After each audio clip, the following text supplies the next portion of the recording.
The results. So the results section of the research paper is where you report the findings of your study based upon the information gathered as a result of the methodology you applied.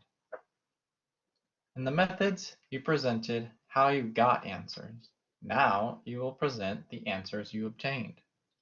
The results section should simply state the findings without bias or interpretation, and arranged in a logical sequence. The results section should always be written in the past tense because you have already performed the research. The next section, the discussion, which describes the results, will follow. So in this section, you need to avoid providing any interpretation of the data and simply present the findings and a simple explanation of what they mean. This section will often be mostly visualizations. It is important that you follow the guideline of the conference or journal for how to reference them in the paper. Calling out is generally just as simple as stating "See Table 1." You then will need to place Table 1 after that paragraph.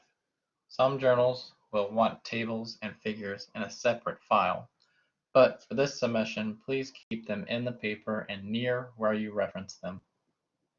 Each table and figure will need a caption below it with a simple and reasonably short title explaining the data in it. Again, the results section is usually more visualization than words. I have a paper submitted currently where the results section is only one sentence. There is one table of results and they are straightforward. While I'm not suggesting that is the best idea, it worked for my topic and made it so it fit in the journal I had selected. You may have many visualizations or only one, and it is only important that it work for your research. You will discuss your interpretations in the next section, so the point is that you should avoid lengthy explanations in this section if the visualization doesn't need it. Be mindful also to not present results that do not relate back to your research question. The explanations of your results should be brief and logical. Explain only what is necessary since you are interpreting the results in this section. With the information presented so far in the paper, you have been leading to this the entire paper, so you present the results and give readers time to interpret them before you discuss your interpretations, which is in the next section. You can mention any particular important findings if you are concerned they will not be noticed. General guidelines for this section include writing an introduction and describing results in a logical manner if the visualizations don't make it easy to see the results you are focusing on. You should use past tense since this research was already done. You should also ensure that visualizations would still make sense even if they were removed from the paper and presented on their own. They should be complete and avoid gaps and leaps that could not be understood without the surrounding text. Also, each visualization should be on one page and not split between two pages. Nothing makes an editor more angry than a table that goes across two pages. For example, Table 1 should not have half of the table on page 5 and half on page 6. You should insert a page break and put it all on page 6. It is fine for there to be white space on page 5 in this case. And this section also benefits from you creating an outline for your own to ensure it follows in a logical sequence. You should model it after the same pattern in the methodology section.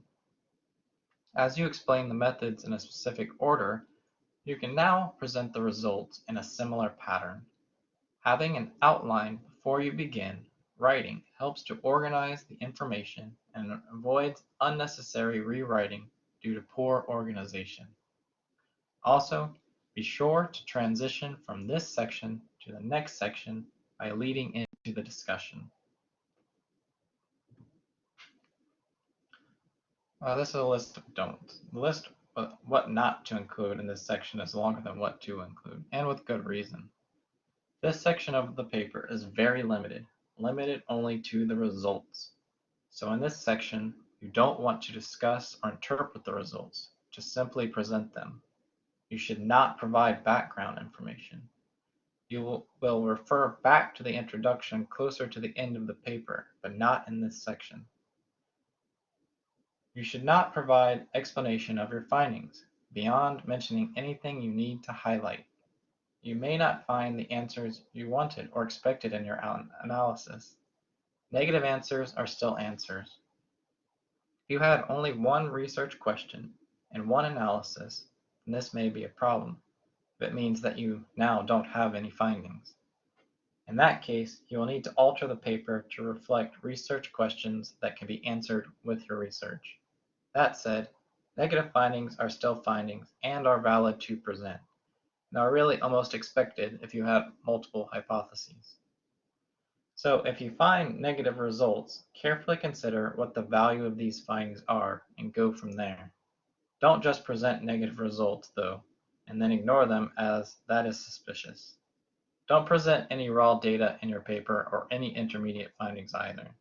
Present only the final product of the results as you intend to discuss it. Don't use vague statements, use concrete statements that can't be misinterpreted. Avoid presenting the same information twice. It is easy to have tables that present the same things but with additions. Choose one of the two tables to present, or delete the duplicated data from the second table. Also, look carefully at your visualizations to make sure they are straightforward and easy to understand. The results section is variable in length because you will be presenting whatever results you need to present to answer your research question. This section goes to the discussion section where you will interpret results, so presenting everything simply is a very valid choice.